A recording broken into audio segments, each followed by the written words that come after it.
स्याद्वान्मोघलाञ्छनं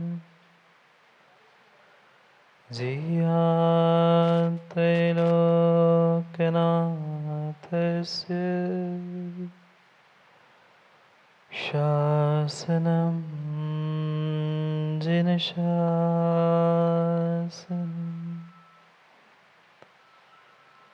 सिन्दूरप्रकरस्तपाकर्षिरः क्रोडेकसायाटवे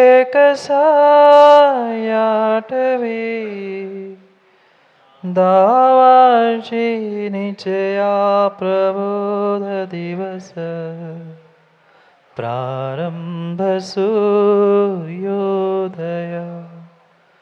मुक्ति श्रीकुचकुम्भकुङ्कुमरस श्रेयस्तरो पल्लवा प्रोल्लासक्रमयो नखद्युतिभरः पार्श्वप्रभो पातु वः अरिहन्ताणं नमो सिद्धाणं नमो आयर्याणं नमो वज्रायाणं नमो लोय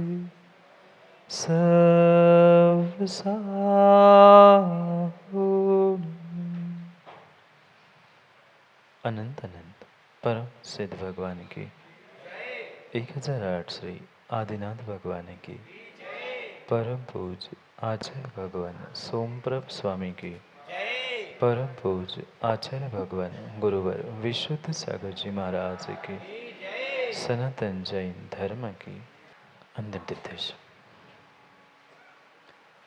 वर्तमान स्वामी के शासन में हम सभी विराजते हैं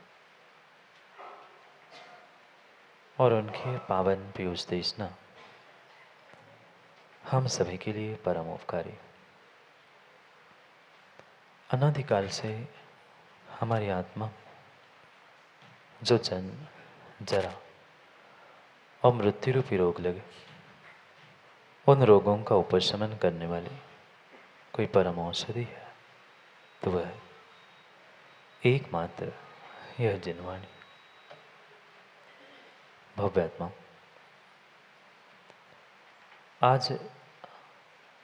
आज इस पंचम काल में लगभग सभी के पास संपत्ति है और हर व्यक्ति संपत्ति को प्राप्त भी करना चाहता है, पर जितना जितना वह संपत्ति को प्राप्त करना चाहता है, संपत्ति के पास पहुंचता है या संपत्ति उसके पास पहुंचती है, कहीं ना कहीं संपत्ति के साथ उनके पास आपत्ति भी आती है।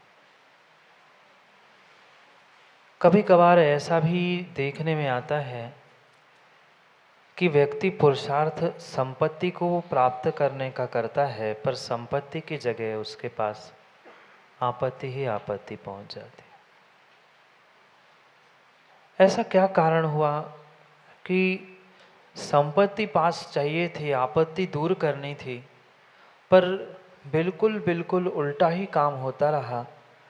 संपत्ति तो दूर जाती रही और आपत्ति पास आती रही, जबकि हर इंसान का, हर व्यक्ति का, वर्तमान के ही नहीं अपितु पहले काल पे भी इंसान का यही पुरुषार्थ था कि वह संपत्ति को प्राप्त करे और आपत्तियां दूर हो जाए।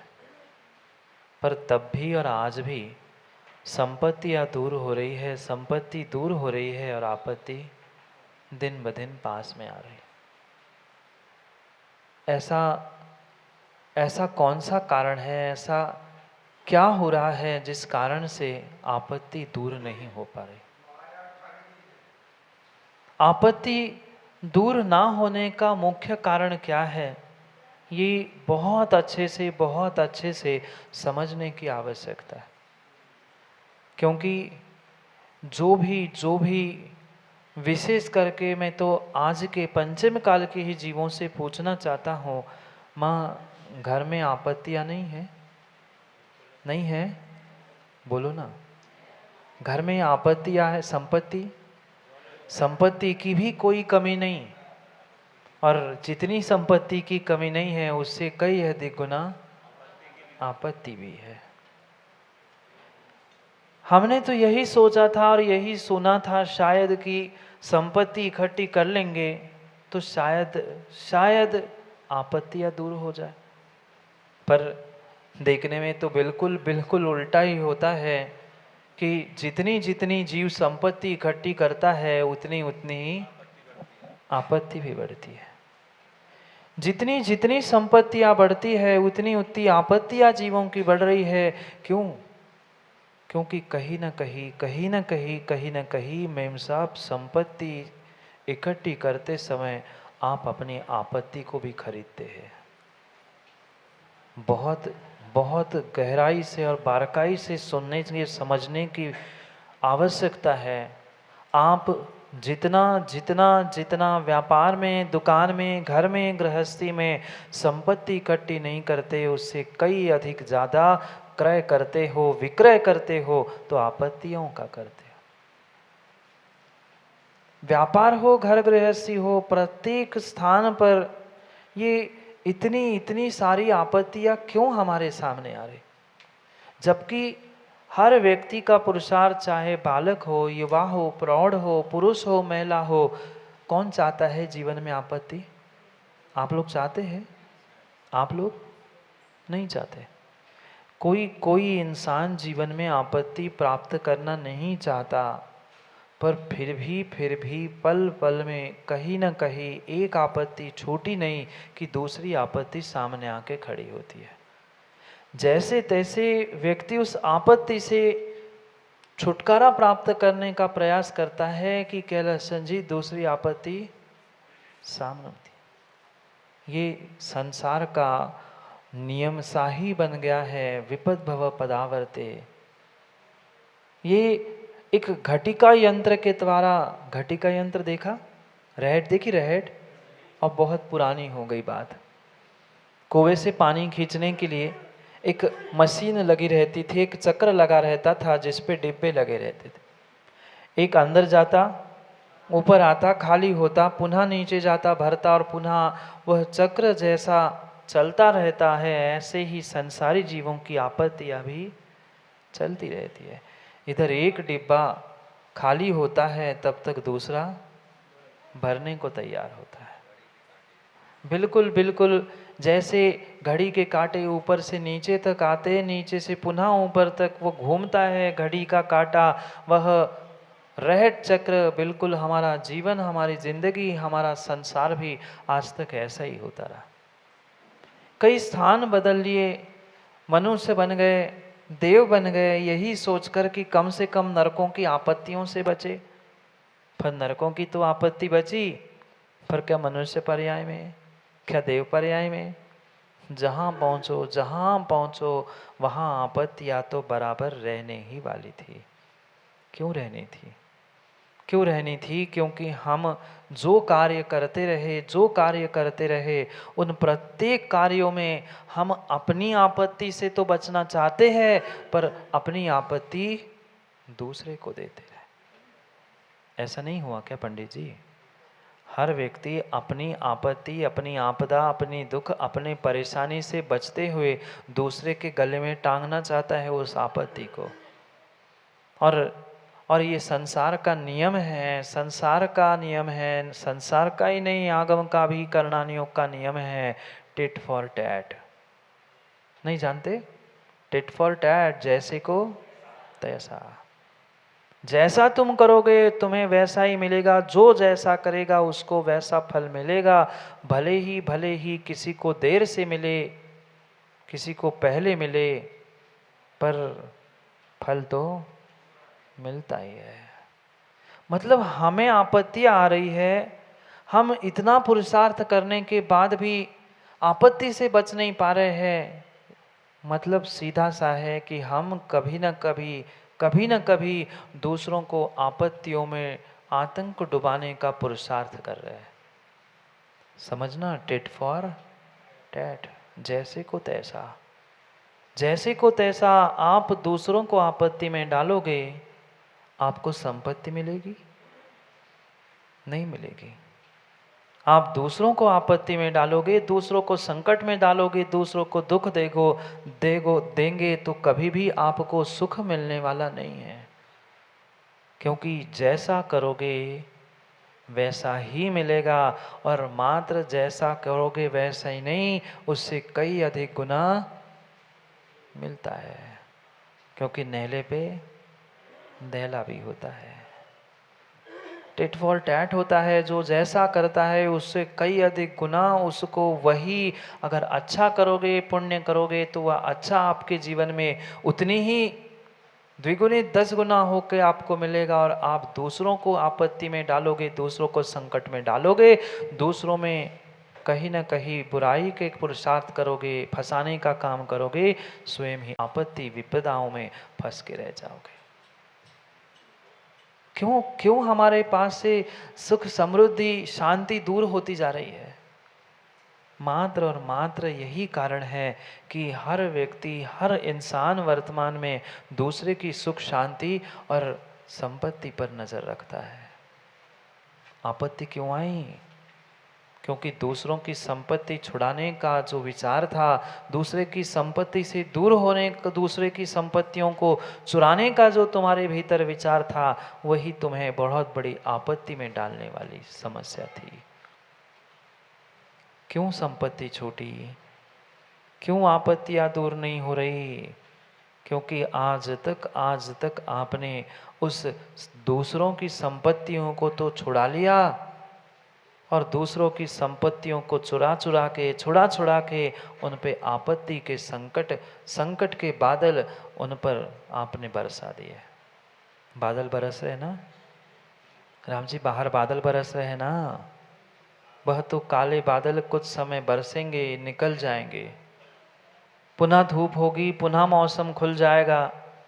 पर ऐसा हमारे परिणामों का, हमारे जीवन के विचारों का कभी मौसम खुला? कभी नहीं। कभी नहीं। दुकान में बैठे बैठे कभी मेम साहब दूसरे के अच्छे के बारे में सोचा? मंदिर की नहीं कह रहा हूँ। मंदिर में तो फिर भी दिखाने के लिए हम कह देते हैं सबका कल्याण हो जाए भगवान, सबको सुख शांति मिले, सबको सद्बुद्धि मिले, पर मात्र ये दिखावे की ही बातें हैं। जैसे ही दुकान में या घर में जाते हैं फिर कहते हैं किसी को नहीं, मुझे ही बस सद्बुद्धि मिले, मुझे सब कुछ मिले। सोचो, विचार करो, कैसी हमारी परिणति है। हम दूसरों को विपत्ति में डालना चाहते हैं, दूसरों को सब कुछ परेशान करते हुए उनसे सब कुछ छुड़ाना चाहते हैं, और प्राप्त हम करना चाहते हैं। ये ध्यान रखना, ये ध्यान रखना, ये जीवन है, ये संसार है, ये संसार का कर्म का नियम है, टिट फॉर टैट। तुम जैसा करोगे वैसा तुम्हें मिलेगा, मिलेगा, मिलेगा। उसे कोई बचाने वाला नहीं है। भगवान बचाएंगे, सिंह जी गुरु बचाएंगे, जिनवाणी बचाएगी। ये साधन है, ये आपको बता सकते हैं, ये बता सकते हैं, ये बता सकते हैं। अगर आपको अपनी आपत्तियों से दूर होना है, अपनी स्वयं की संपत्ति की सुरक्षा करनी है, तो दूसरों की चोरी करना छोड़ दो। चोरी नहीं करते? माँ बोलो ना। अभी सबकी मुंडी धीरे से ऐसी ऐसी होने लग जाएगी। रुको, आप लोग सत्य बोलोगे? अभी 4-5 दिन लगातार सत्य अधिकार में सोमप्रभ स्वामी ने समझा जीवन का एक सर्वोत्कृष्ट नीति रीति का अधिकार कुछ है तो सत्य है। विश्वास है कम से कम यहाँ तो झूठ नहीं बोलोगे। चोरी नहीं करते ना मसाले की नहीं, और भी कितनी कितनी कितनी सारी दिन दहाड़े हम चोरी नहीं करते। महाराज जी सही कह रहे हैं, हम तो सीधे माँ डाका ही डालते। चोरी करने वाला तो छुटपुटी चोरी कर लेता है। हमने तो इतनी बड़ी दुकान शैलन जी खोल के रखी है दूसरों को डाका डालने की। बुरी नहीं मानना, हकीकत है। एक एक बात आगम की रहस्य की रूपी समझ में आ जाएगी ना, तो सत्य समझ में आ जाएगा कि आज तक हमने कितने पाप और महापापों में अपनी जिंदगी बिताई। उम्मीद तो हम यही रखते हैं कि हमारी आपत्तियां दूर हो जाए, हम सुखी हो जाए, हमारा दुख कम हो जाए। पर भाई ये क्यों नहीं विचार करते, तुम दूसरों को परेशान कर रहे हो, दूसरों को दुखी कर रहे हो, दूसरों को आपदा और विपदाओं में और विपत्ति में डाल रहे हैं। तुम्हारी समस्या कैसे छूटेगी? तुम्हें अपनी समस्या, अपनी आपत्तियों से दूर होने के लिए दूसरों की आपत्तियों को, दूसरों की समस्याओं को हल करने की आवश्यकता थी। पर हम अपनी अपनी समस्या छुड़ाने के चक्कर में दूसरों को समस्याओं में, आपत्ति में ऐसे फंसा देते हैं कि वह पलटकर पुनः हमारे जीवन में वैसा ही कार्य होता है, वैसा ही कार्य होता है। क्योंकि ये संसार का नियम है, जो जैसा करेगा उसको वैसा ही मिलेगा। टिट फॉर टैट, ये कहावत तो कई बार हम दूसरों को सुनाते हैं। सुनाते सुनाते हिंसा कर ली तुमने, हम मेरे यहाँ चोरी कर ली ना, अब तुम आओ मैं देखता हूँ। तुमने मुझे पीटा ना, अब तुम मुझे बाहर मिलना, मैं देखता हूँ। इसका मतलब टिट फॉर टैट नहीं है, जैसे का तैसा नहीं है, ये है जैसे का तैसा। आज सोमप्रभु स्वामी हमें अगले अधिकार में 33 नंबर के सूत्र में समझाने वाले हैं, श्लोक में समझाने वाले हैं कि तीसरे नंबर के पाप से बचो। पहला हिंसा, झूठ और चोरी। तीसरा पाप अगर कोई है तो ये चोरी है। जब तक इस चोरी से, डाका डालने की आदत से बचने वाले नहीं हो, तब तक विश्वास मानना कभी भी अपने आपत्तियों से दूर होने वाले नहीं हो। जीव जानता तो बहुत कुछ है, पर कहीं ना कहीं उस सत्य को मान नहीं पाता, और इसी कारण से जो आपत्तियां एक के बाद एक उस आपत्तियों के बादल उस पर मंडरा रहे हैं, वह उससे छूट नहीं पा रहा। ठीक है माँ, समझ में आ सकता है कि एकदम हम पापों से नहीं छूट पा रहे, एकदम पापों से नहीं छूट पा रहे हैं, ये मान लिया। एकदम हिंसा, झूठ, चोरी, कुशील, परिग्रह, इन पापों से बनकर छूटकर हम तुरंत दूसरे मिनट, दूसरे घंटे, दूसरे दिन भगवान बन जाए, नहीं है संभव।